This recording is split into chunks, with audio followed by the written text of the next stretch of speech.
Last Jedi saw incredible new creatures brought to life, from porgs to vultuses to thalassirans, with one of the surprise creatures being an appearance from Jedi Master Yoda. Having not appeared in a live-action film since Revenge of the Sith in 2005, head of The Last Jedi's creature shop Neil Scanlon revealed exactly how he revived Yoda for his reunion with Luke Skywalker on H2. To know that we were going to have Yoda, we just said, look, we need to go back and look at Empire Strikes Back.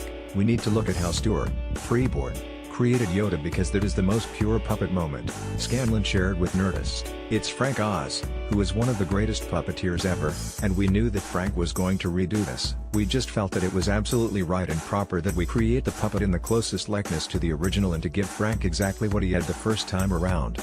The prequel films relied much more heavily on CGI to breathe life into the character, while Oz once again provided the character with his voice. The production team had to dig deep to make sure the Yoda that appeared in The Last Jedi instantly reminded audiences of his first appearances. We were acting it out in a very similar capacity of Frank being beneath the floor, and the puppet being above him and his assistant puppeteers with him to do the eyes and the ears and the extra hand and his little feet all on rods. Scanlon divulged of the filmmaking process. Scanlon's team also intended to use the newest updates in puppetry technology to make the experience as painless as possible for Oz. Yoda having died in Return of the Jedi, he could only appear as a Force ghost, an effect which would needed to have been achieved with at least some CGI. Scanlon pushed to stay as far away from the CGI look as possible for Yoda's scenes. I remember saying to writer/director, Rian Johnson, that if we were going to do it, we couldn't make him too much of a ghost because it would deny everybody the joy of seeing him solid and real. Scanlon clarified.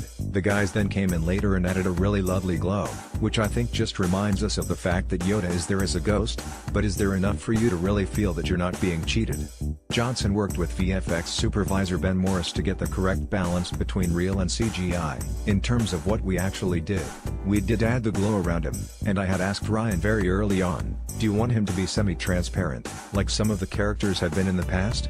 And he said, no, let's keep him opaque, Morris recalled.